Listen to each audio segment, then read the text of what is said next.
Happy New Year! Happy 2020. It's another 2020. decade. It is. We've made it to another decade. This is pretty exciting. Yeah. 2020 has a nice ring to it, It too. does. I'm really looking forward to There this year. once was a time when I thought 2020 was really far away. far in the future. Yes. We have lots of dogs under our feet. Yeah, we do. So we're to see Sheila And Walt.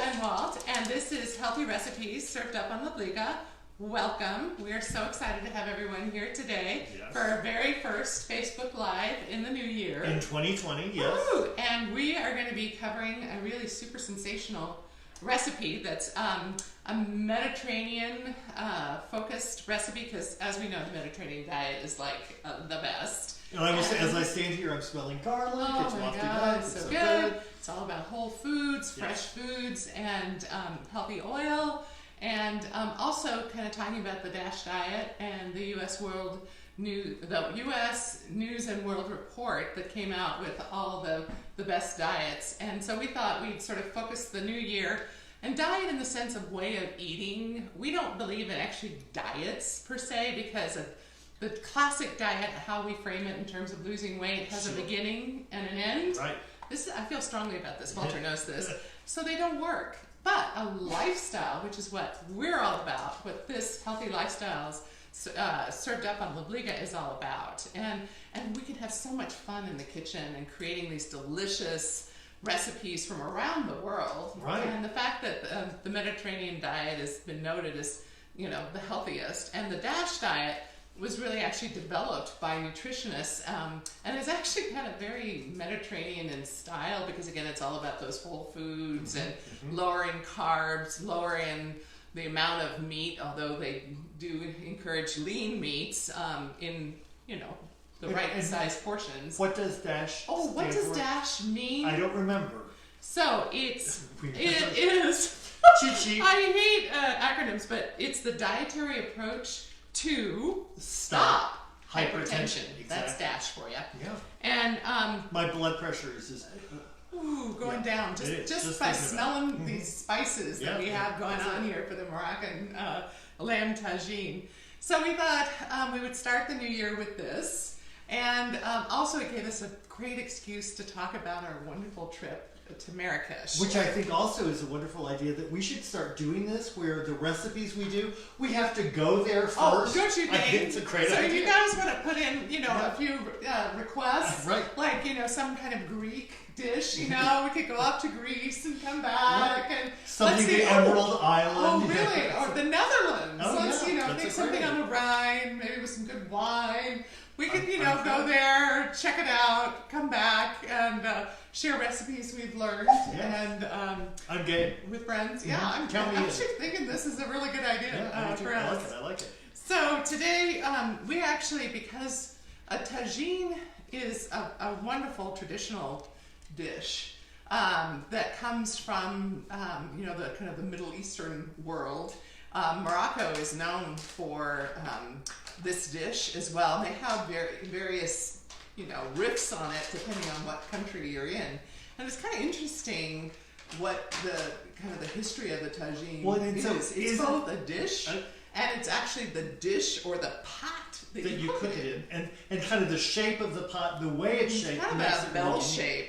And Right. it ended up evolving that this was a great way to cook is because it creates this sort of circular heat and it of course traps all the juices in. So it's like a convected oven almost. It is, right, exactly. Where, That's a and good done point. on embers. I mean, we did it on cold embers. Yeah, so that's part of our fun story is the fact that is that how we're doing it today? No. Oh, okay. No, we're Americanizing this for our convenience, of course. Not that actually cooking on a tagine was very convenient. And, when you're in that culture and that's the way you cook, it's a very convenient way to cook.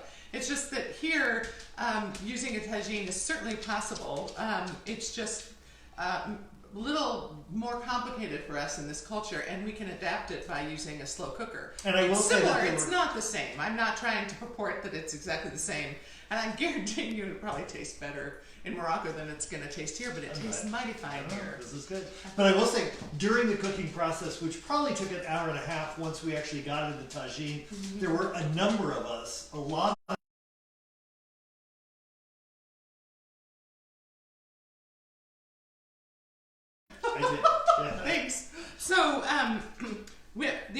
about a tagine is kind of how the origins of it. And so I, of course, had to read this. So I love learning. This is a great excuse for me to learn.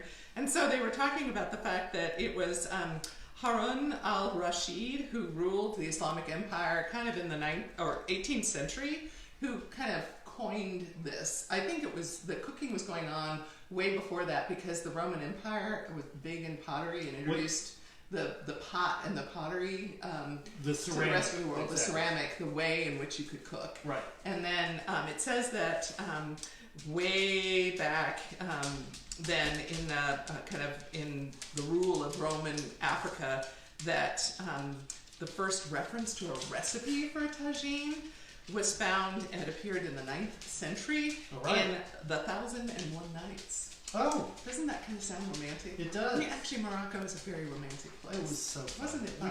Oh my God. And the We food went, was why did great. we go? Why did we go to Morocco? And Well, particularly Marrakesh. Well, we really went for an art tour, and we went Yes, with we an did. incredible group of people, now all great friends. But it really was for the 154, which is the contemporary art show that occurs, and it was really the first time. African art. So it's for all of the countries of The Africa. 54 countries of Africa, so it's the 154. And it was wonderful. And one of the things that some of you may know, but I actually was in the Peace Corps in Africa, and my major, one of my majors was in African Studies. And so I worked at Peabody Museum at Harvard University, and had a great love for African, which was the classical, historic African art. So to us, it was just so exciting to think that we could go to Africa, go to Marrakesh, and see what's happening. All the wonderful art, contemporary art that's happening in Africa. So that was really fun. And of course, you have to eat the food, and the food is delicious. And the other fun thing that was organized was that we went to this really fabulous school. We will get to cooking, by the way, but we went to this really fabulous school called Amal, and it was a restaurant and training center for women who Have become disenfranchised from society. Either their husband had died, or they were unwed mothers or single moms, and really forgotten living in that complicated culture. lives. And often when you don't have family that can support you, then as a woman you really don't have the resource, and you haven't had the education that maybe the men of the culture have had. And so Amal is the way that many women are taken in, their children are taken care of, they can be trained, they're educated in reading and writing, and what to wear, how to cook, so that they can be hired as caterers or cooks, and in a riad or someplace. And as a way to make money to afford this, they then allow us, tourists, to come and take a cooking course, and it was wonderful, and it was fun. So should we get to this cooking? When I went, just the one thing I think of, sure. I remember more than anything of that was part of Moroccan cooking, and certainly part of tagine, is the use of lemons. And You're going to talk about the lemons? Well, we're going to use lemons, we're going to Yeah. use the lemon zest, Yeah. we're going to use the juice. But in Morocco, typically, they preserve lemons by boiling them, putting them in water, and they're really encased in water for a year. And so you use they're like year-old lemons Yeah. as part of the recipe. It's Yeah, wonderful. right. So we're not doing that. Well, you unfortunately. can find them actually on. We were told actually you can find them on Amazon. And if we'd gotten busy a year ago and made them, we could have done it. But using fresh lemon, it's not exactly the same, but it does give you. It doesn't have the deep richness of those fermented lemons, but it does have the kind of the bright crispness of the lemon, and it's something you don't think about often. Is the lemon? You think of the rich, like the cinnamon and the cumin and the ginger, the turmeric. You think of those spices, but often with Moroccan food, maybe you don't think about the lemon, and so that's kind of one of the fun things to highlight about this recipe, because there's a lot of lemon rind, because again, it's the rind that you end up ultimately cooking with, and we got to when we were doing our cooking class. And it's kind of precious, this lemon, and they're in these wonderful other crops, that are kind of ongoing. It's sort of like we do those starters with, sourdough or whatever. This is like just add a lemon. They just keep adding those lemons and keep them fermenting. So with the Moroccan lamb tagine, in addition to the lemon, so Walt's going to end up using our wonderful nifty zester and microplane. and do 2 tablespoons. We're doing 2 tablespoons of the lemon zest, and then we'll also add a tablespoon of lemon, and it goes in. It cooks the whole time. You know, often with a recipe you finish off with a lemon. Well, this type of recipe, you actually want it in there cooking and infusing the meats. And the other thing I will say is that we actually did this initially last night. You cooked the first version of this last night as well. Well, yes, yeah, but so we have the finished project. We are in the kitchen just smelling all these all we want to do not is only eat the dinner. garlic, but yeah, it's so good. But we will. So I'm going to start. Yeah. Chopping so I was just right? going to tell them what's in the recipe. And remember, you can find the recipes that we do on our blog, which is blog.livligahome.com. And this Moroccan Lamb Tagine is on there ready to go for you. So you can follow along as we're talking about it.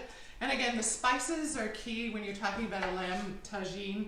And so well, I'll just measure them up as we're going. So all of these are spices we're putting in here to varying amounts, like a half teaspoon to a quarter teaspoon.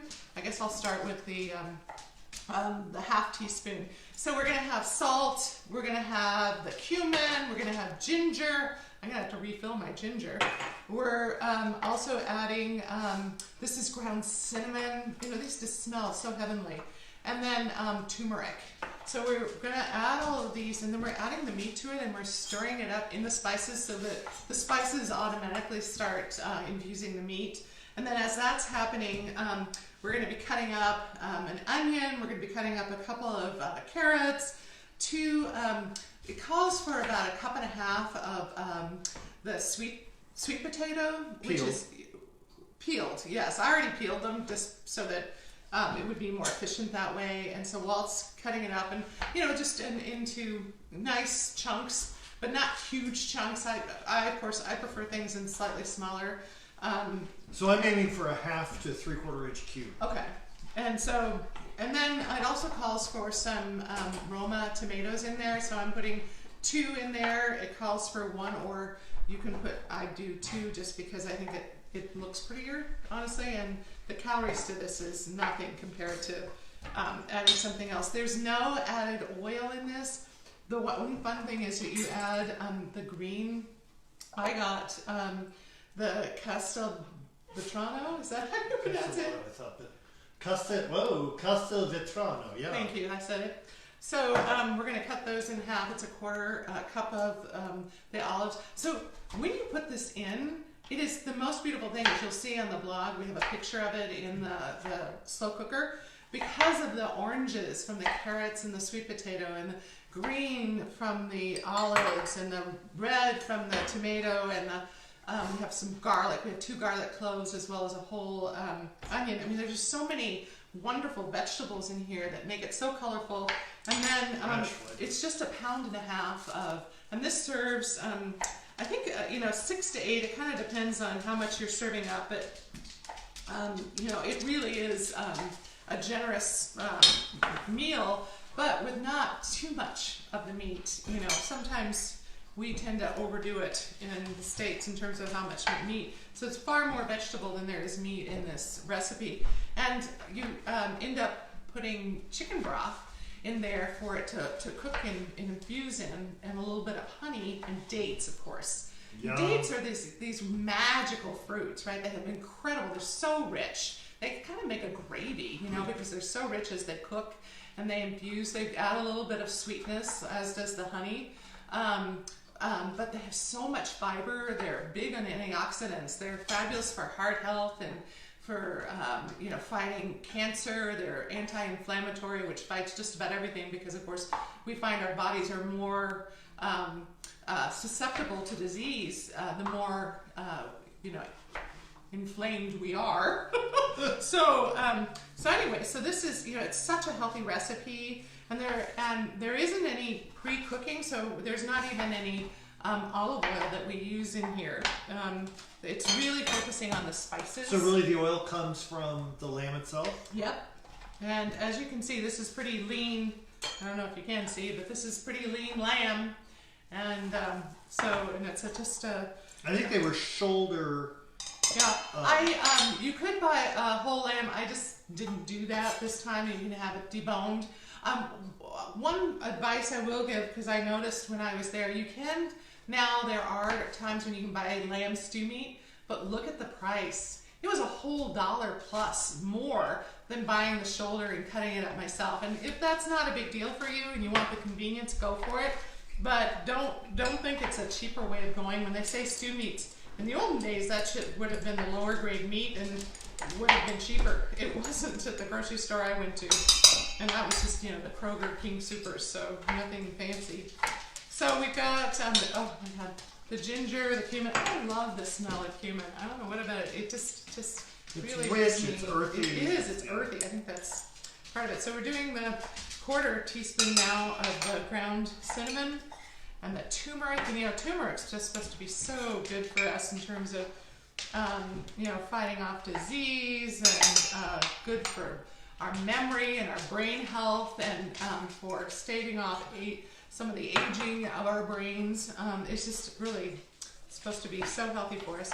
So I just mixing up that amount of spices, kind of spreading it down on the bottom, and then we're gonna just plop the meat in here and stir it around, and then we're gonna put it in this. Is our olive-clad slow cooker. We don't get any recognition from All-Clad for this. I just love this, and dear friends gave it to us once after they visited us. Denise and Tom, thank you. Every time I use it, I thank them. Yes. And it's just, you can put this on the stovetop and cook in it so you don't have to braise ahead of time. Yeah, it's just so great, although we're not doing that today. No, but you could. I could. So we're just plopping that in there. I'm going to put this over here in the sink real quick. And then we're going to stir it up. And Walt's just chopping away here. I think I've got the sweet potatoes done. I'm about to do the carrots. Doesn't that just look beautiful? Doesn't it just make your heart glad to see all that? And there's a lower glycemic value to sweet potatoes. So instead of using potatoes, and that's another thing, when we talk about Mediterranean diet and DASH diet, and those are ways of eating, they're really lowering carb, and they're very diabetes friendly and bariatric friendly.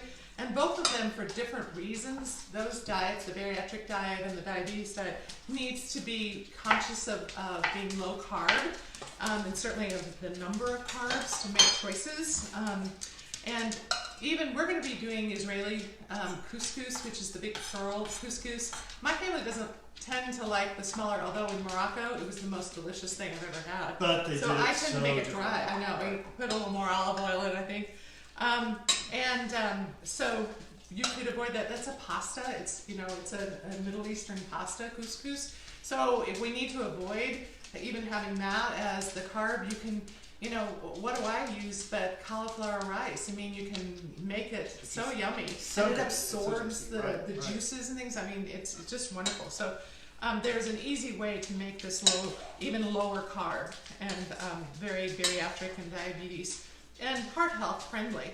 This recipe truly is all those things. Yeah. So we're gonna start. Should I do the? Well, would you mind doing that? And we've still got things to chop up. So I've done the meat. It's now going to just kind of be infused with these wonderful spices, and I just put it in the bottom of our crock pot. And next. And the olives you just cut in half. So am I putting this in? Yep. So these are the carrots. It was 2 whole carrots. I did also peel that. Carrots you don't have to peel. It's a style and a speed issue. How do you cut? I do it that way. Okay, I agree. There are different ways to cut in half an olive, and I do it according to your preference, please. So we've chopped up the carrots. We've chopped up the sweet potato. I just did 2 whole. You can measure this. This is obviously more than 1.5 cups. It's more, 2 cup-ish. But I'm one of those. What do you do with a half of a leftover sweet potato? So and really, for ease, I'm going ahead and adding that. I'm a pragmatic woman, and so he's doing that. Oh, the one thing is we're gonna have to spend time on those lemons. I'll let you that's chop what it. I have to do this next. I think. Okay. So my deal on the lemons is we wash them first because we're going to use that, and you've washed them already. Everything on this has been washed or peeled. Right. So I did that ahead of time. So don't think we're doing these things without washing and peeling. And I'll juice them after I peel them. So I'll go ahead and roll them first. We have Wild Dog running around the house just because she does that every once in a while. It's our puppy. She's 6 months now, and so as we do this in our home, you get to see us live and in action. So I also wanted to mention, we're doing a 1/4 cup of the dates. And again, this is one of those things for convenience sake, and I have this leftover. I actually made these wonderful flaxseed date loaves of bread over the holidays. And so I had leftover, so you can buy chopped dates already. It's not quite as fresh as getting dates, which are still very available at the grocery store. Yeah. Sometimes, different times of the year, they tend to disappear more, but those Majul dates are the best thing in the whole wide world. And to cut them up and for your 1/4 cup is, would be my recommendation, but I'm just showing you can do it this way. Life can be made easier, and I want to talk about the microplane for a moment. Yes, please. I love this microplane because it's got a cover that keeps it sharp while it's in the drawer. It keeps you from cutting yourself, but also if you flip it around, when you use the microplane, the cover serves to catch whatever it is. Which I love. I didn't realize that initially, and then Walt showed me. I was like, "Are you kidding me? This is like fabulous!" It makes it so much easier. You can hold it the way you need to hold it to do it, and it gathers these all do get dull though. That's the one thing I will say about a microplane is that over they time, don't last forever. They don't. You have but this is probably 5 years old. And this is I'm putting the garlic in now. I pre-minced that just so that it would be done, and so I'm going to put that in there now too. Sometimes when we do large cloves of garlic, so sometimes if they're smaller, we'll add a couple of. We're big garlic people, and again, talk about good for your health. And the flavor. My rule of thumb is always to double or triple the amount of garlic in any recipe. I'm really not for the triple thing, but I do understand the double thing. So just saying. Yeah, it's good. It's when I was in the Peace Corps, I learned the word for it's called vermifuge. Oh, yeah. I don't even want to say it in English, but basically they're foods that keep your gut healthy by getting bad things out of your gut that you might have in countries where the food may not be as managed as in other countries. And garlic is one of those things. So garlic is great for keeping your gut healthy. So having totally look at that prettiness. Planed it, then I go tap. And then look at that. So we're doing 2 lemons, which will. So I'm going to go ahead and just do it in here. And I'm cutting up the onion. And I always cut in half and put the flat side down so that when I'm cutting up and chopping up the onion, you have more control with your knife on the vegetable. It's just a great way to keep things as safe as possible, and it's more efficient too. But I'm not a formally trained person at all, so I just give tips from learning from others and seeing and figuring it out, I guess, trial by error after all these many years of cooking and saving time is kind of what I want to share. So here we go.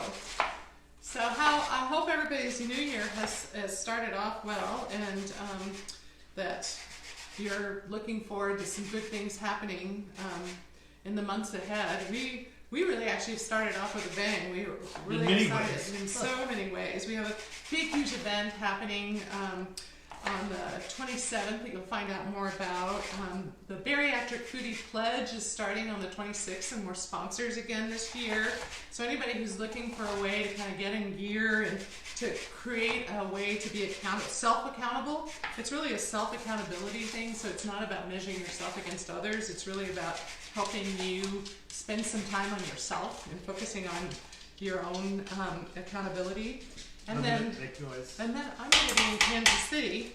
Let's see, it's next weekend. So on the 31st of January and the 1st, I'm going to be at the Good Living Expo at the Overland Park Convention Center. So for those of you who are watching this in Kansas City, how super cool would it be if you came and visited me and kept me company and got to see us in live and in action.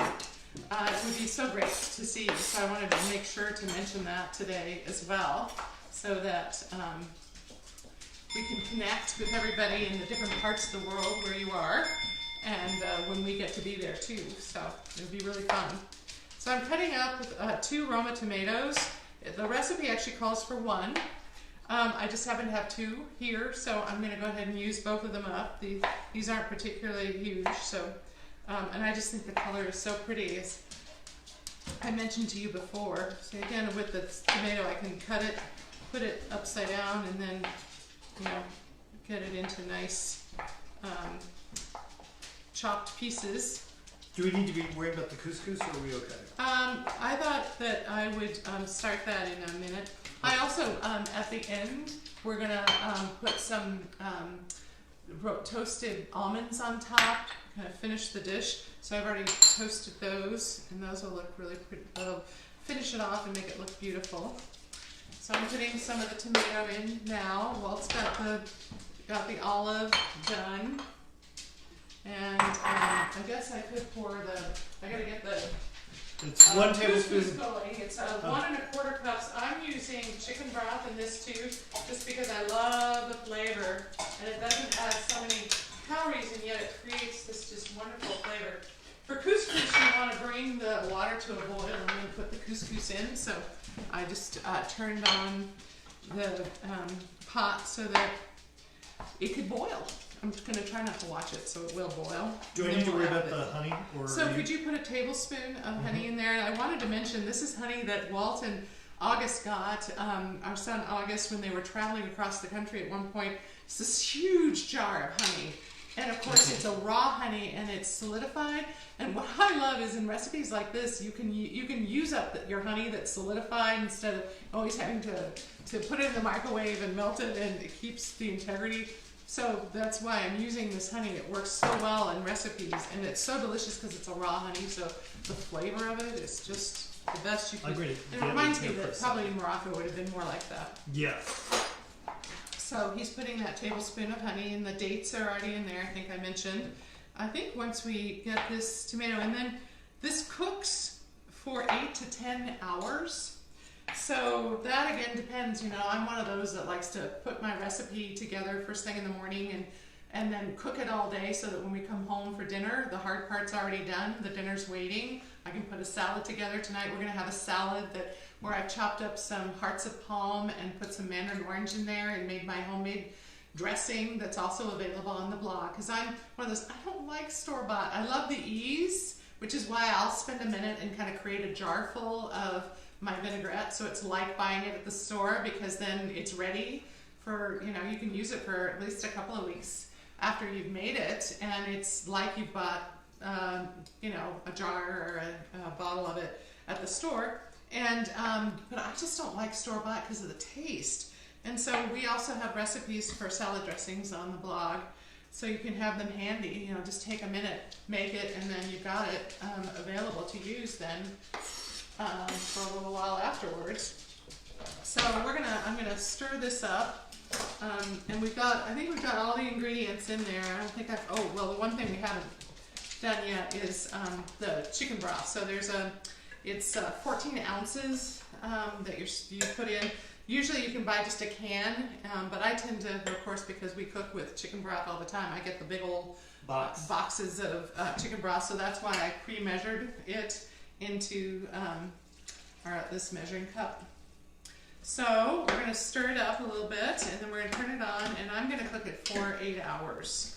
And then this is our additional, so at that point we may decide to freeze it, which is also okay, but we also love leftovers for lunch. So this may just become leftovers for lunch, because when something's good, eating it over and over again is so, 2 weeks later I couldn't do, but it's just so good. So, okay, so we're going to set this on low, so you have different choices, right? This is going to be on low. It is plugged in. So we're going to put it on power, and put it on low, and 8 hours, and start. It's as simple as that. And this recipe, so healthy, so nurturing. It's a wonderful recipe for this time of year. but in reality it is super easy to put together. The main investment, and these are things I have on hand, many of the folks that watch this also tend to be cooks who love good recipes, but the spices are probably the biggest investment just because you need to have them on hand, and I wouldn't skimp on that. I mean, I would definitely add all of those different spices to create the taste and the flavor and aroma. The complexity of it. Oh my God, it is. That's one of the goodnesses of this recipe, is that it is complex in flavor, with all the different ingredients, and even the olives with these spices. I mean, it's how everything speaks to. And the lemons and the lemon.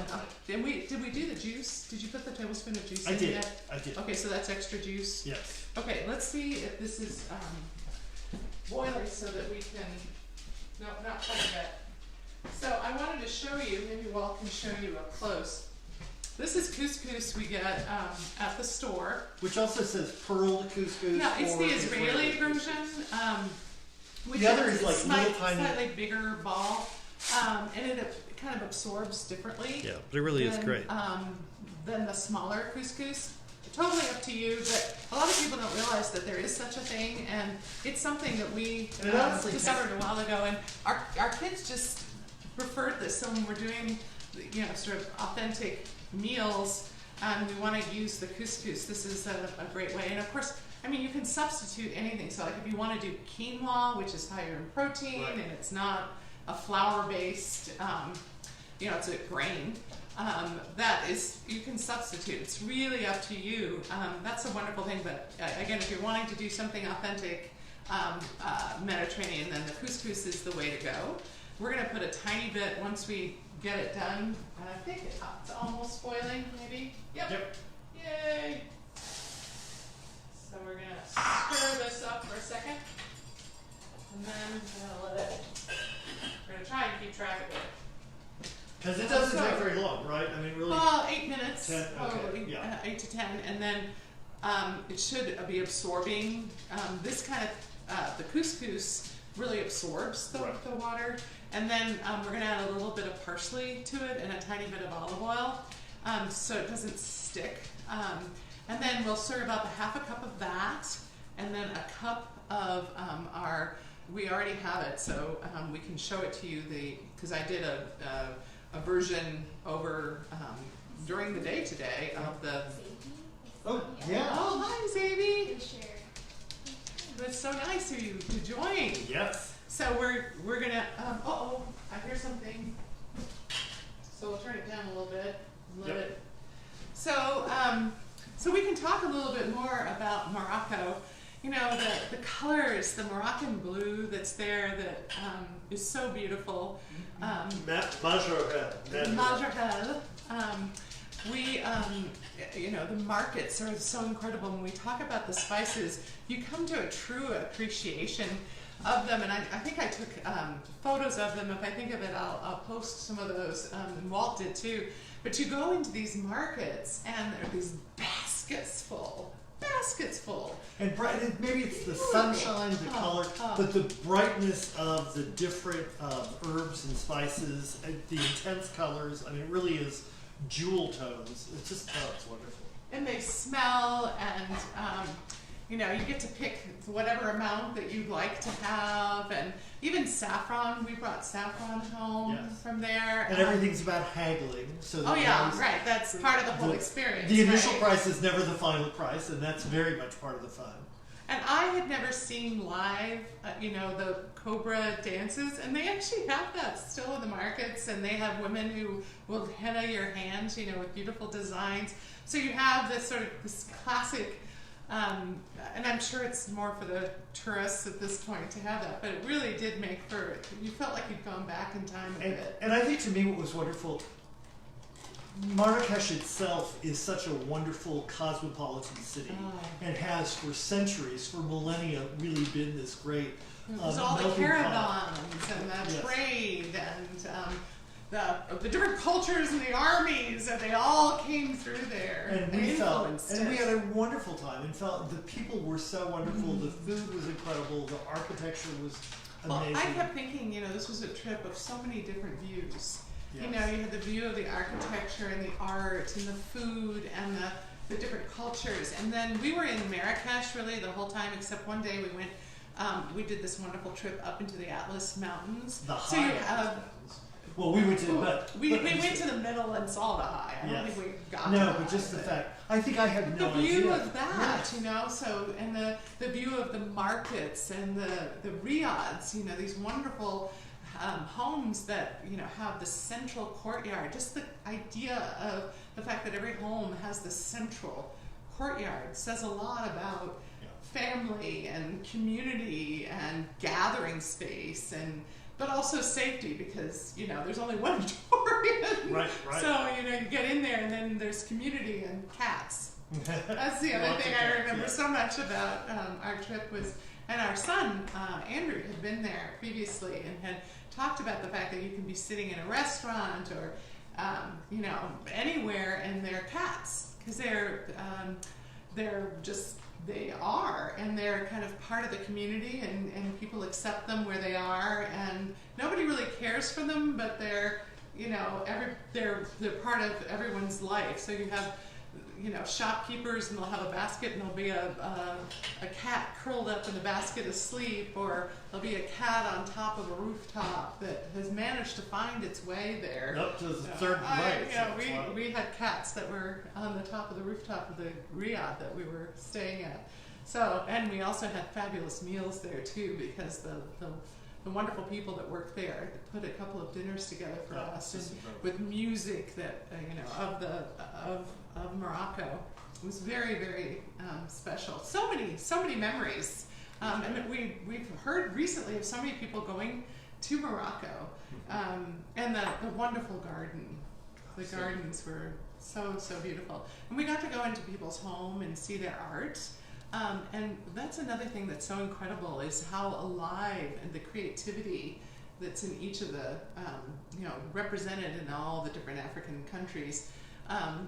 And the amazing thing to me about so much of the current contemporary art was how much of it uses repurposed, recycled material. Yes. That became a really integral part. And again, it's really just a statement of the continent. It's both the fact that we use what we have. I mean, in your experience in the Peace Corps, that was so much a part of your life, was the many various uses of its an initial use compared to the secondary, the five other uses down the line, absolutely. And art really reflected that beautifully. I mean, it was really wonderful. Yeah, and also made statements about the earth and art the need and to culture recycle and right. Yes. So yeah, it was really it was an incredible trip, and so many nice people that we got to travel with. Yes. You know, the interesting thing is there was all types of food that was available, but it was the Moroccan food that we were drawn to, because it was so delicious and so exotic in a way, you know, because of the smells and the richness, and the fact that the people who live there are very much creating it right there for you. So it was really fun. Let me check on the couscous. I think you're here. close. Hopefully, we're close. We're pretty close. I'm sure it's quite ready. It's got a little. It's pretty close. But I think we've got another 2 minutes. So you gotta come up with another story. Well, camels. Oh, camels! We went on a camel ride. That was fun. Yes. We did. I was sort of actually kind of along the side of the road, but there was this wonderful path that you took, and again, it was sort of halfway along the way up into the mountains. So it was. And that was again on our trek up into the Atlas. And I think to me, what was amazing there was we ended up having lunch in a Berber house, but it overlooked what was like, we're in Colorado, and we know serious mountains and the Front Range and the Continental Divide. Where we were looking out over this incredible valley and mountains that were the equivalent of maybe 11,000 feet, but starting at sea level. So huge vistas, incredible, just and strength. We went to this house, so these guides in their cars took us, you know, up into the mountains to have this adventure, and we stopped off at various villages along the way. There was one village that was known for its pottery, and so we saw people making the pottery. There was another village that had this wonderful sort of a tea ceremony is a really big deal in Morocco. You know, we think of tea ceremonies in Japan, for instance, and yet also in Morocco there's this wonderful tea ceremony. We actually got to be part of one when we were at a mall, again, when we were learning how to do the tagine. While we were waiting for the tagines to cook, we got to participate in this wonderful, and it is this ritual. So we went to a village and had that. But we get up to this house where, because of the view where you're really literally looking out over to these wonderful Atlas Mountains, they had created kind of this mini restaurant specifically for, you know, tourists coming up for the day to have this kind of experience. And they have these wonderful rugs, you know, the Bedouin rugs that are just, you know, so beautiful. And then, you know, kind of a bench-like situation where you could sit on pillows made of the rugs, and on top of rugs, sitting comfortably, being served tagine and other traditional wonderful meals and plates of food, and looking out and having this wonderful view. It was just such a special experience. And we'd survived the camels. So, yeah, this was good. Annette is watching. Yes. Oh, great. Annette, so we're so glad you're joining us. Hello, hello. Yes. Okay, so our couscous is ready. I'm putting some parsley in here. And fortunately we have granite countertops, so I can put hot things. This is one of my favorite things about our kitchen. I'm just telling you, I don't have to be responsible for being worried about burning things. So our beautiful couscous is ready. We're going to get... Did you do well? Have you done that? Oh, I have not. I forgot to go out. Thank you for that. So we are serving up today on halsa. We figured the blue, because we talked about the Moroccan blue that is so famous, and who made that blue so famous in well, the garden is fashion originally world? Majorelle, but the blank, it's terrible. Oh, you are? I am. Oh, I know. Okay, so who can remember I know. this wonderful thing? So, Is it Yves Saint Laurent? It's Yves Saint Laurent. Okay, yes. So Yves Saint Laurent is known for his blue, and that blue came from Morocco. And so we thought with halsa that we would sort of play to that blue today in using the halsa. So we're going to serve up our couscous. Oops, but I forgot to put the oil in, so hold on. Just a drizzle. Just a drizzle, just a little tiny drizzle of oil. There we go. And then I'm going to have to stir it up a tiny, tiny bit just so it doesn't get stuck. And that's all you do. And then we're going to serve up a half cup. Put it in the middle of our beautiful halsa blue bowl. And then we're going to take this is actually a 3/4 cup. Just, Yum. Because, and then we're going to stir this up just to kind of get the juices and everything all mixed up. It looks so beautiful. It does. And then I'm just going to put a little tiny bit more since it's a 3/4 cup. Then we're going to put some almonds on the top, and Walt's going to show you how beautiful this looks. You probably want to just... I'll take it. Okay. You want to take this too? Okay. And then we're going to put a side salad that I mentioned to you before that just with some baby, actually with spinach and some arugula. So look at that. Doesn't it look wonderful?